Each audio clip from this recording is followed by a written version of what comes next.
Hello, I'm Todd Phillips, the editor of Canadian Auto Dealer. We're here today with Jason Campbell. Jason's the general manager of the Canadian International AutoShow. He's going to talk to us about the 2026 CIAS show and also about the findings of some new research, consumer research. So, Jason, thanks for joining us. Great to see you again. Well, great. We're just a few months away from the auto show season, I guess, and in February we'll be at the Metro Toronto Convention Center for the CIS. Your team's hard at work putting the final touches on that. But before we get to the details of this year's show, you've also done some consumer research. Tell us a bit about that project. We reached out to the consumers that came to the show last year to say, who would like to be part of a survey group, the Auto Show Insider, that will give us some feedback to what they're thinking about certain day to day topics. And so we did our first insider survey panel that has just come out, and we've launched the results of that with the start of our ticket sales for the 2026 show. And interesting findings. I think the big headline number that came out showed that 68% of the respondents said they're not in favor of the zero emission vehicle mandate that's due to come into effect. It was due at the start of 2026 model year. It's been delayed by 1 year. But even 72%, a larger cohort, is against it when you bring into the younger audience, because it's going to have an impact on availability and prices. Those discussions are relevant today because both Global Automakers of Canada, CADA, CVMA, they are all in discussion with the federal government right now. And so it's a timely question, and the government should hear what public is saying about the subject, and they're not in favor of it. I think some of the other interesting findings show that 77% of the consumers we asked are supportive of supporting the automotive industry. They see it as a very critical part of our Ontario and Canada economy. You take a look at 500,000 jobs across the country are really reliant on the auto sector, and 80% of those are here in Ontario. So that should come as no surprise. Which shows us what people are most interested in buying. We've got 48% of the respondents said they're interested in a fully gas vehicle for their next purchase. 30% said they're interested in hybrid. Still, 11% said they're looking at plug-in electric hybrid, and 10% are looking at a full electric car as the next vehicle. So it's 21% in total are very interested in EVs. It shows that it's still a big interest factor. Manufacturers are very supportive of our indoor EV test track, and we'll be doing more test drives this year than we did last year.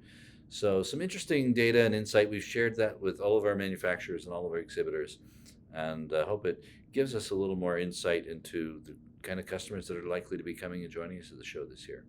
It's important for the auto shows. They play a key role for helping consumers navigate these new powertrain choices. You know, there was an EV test track that you've set up that lets people get in, and for many of them, that may be their first time driving an electric vehicle. So really, the show is helping them frame their expectations and their experiences with these different vehicle models. So it's probably more important than ever to give them a chance to go, have the full run of the show. So that's been another popular addition to the show, I guess, for you. Yes, we've got 26 vehicles lined up to participate in the indoor EV test track this year. That's up from 21 last year. The surveys show that only half of the people in the country that are interested in buying cars have actually driven an EV before. So getting bums in seats is a pretty critical aspect of selling these products. And at the show, you get a chance to not only test drive a number of different vehicles, but you also get to talk to the experts, both from the manufacturers as well as from the non-aligned experts in the field, which can give advice as to what products will suit your needs in terms of range, in terms of charging speeds.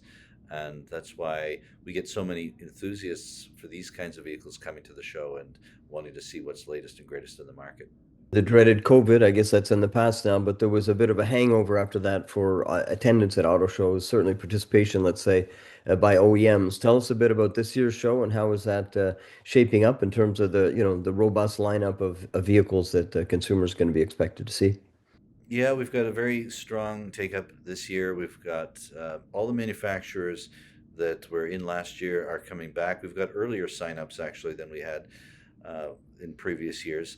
So we're really going to be looking at 700 vehicles in total on show, plus all of the feature cars which we've got. And so I think the consumers are going to be looking forward to a very strong show, Attendance wise, we've had a couple of great years since the return of the show after the pandemic. Last year, despite the giant snowstorms that we had to fight off and get through, we still ended up with over 300,000 visitors to the show. And I think those 50,000 that we missed last year that came the year prior, they're going to be looking to return and see what's latest and greatest in the market. So I'm anticipating a very strong show. We just launched ticket sales, and after day one, we're up ahead about 20% over last year's sales. So things are looking positive. Well, a big driver of attendance is the media. You work very closely with all the media outlets and the automotive journalists, and the media day, the preview day usually kicks off before the show, and that's a go for this year as per usual. But you're also introducing sort of a second media day, maybe to help generate another kickstart of interest. Once the show's underway. Tell us a bit about the thinking behind that. Yeah, we tried this for the first time last year, kind of a mid-show media program that supported and focused on some of our classic cars, some of the feature vehicles in the show that we don't highlight because obviously don't want to take the spotlight on Media Day away from the manufacturers. So we brought out some of these interesting and unique vehicles and invited media to come and participate on the indoor test track halfway through the show. And what was pointed out to us by a number of the automotive press that came for that was that, hey, you've got cars here on the indoor EV test track that aren't even in the press fleets yet.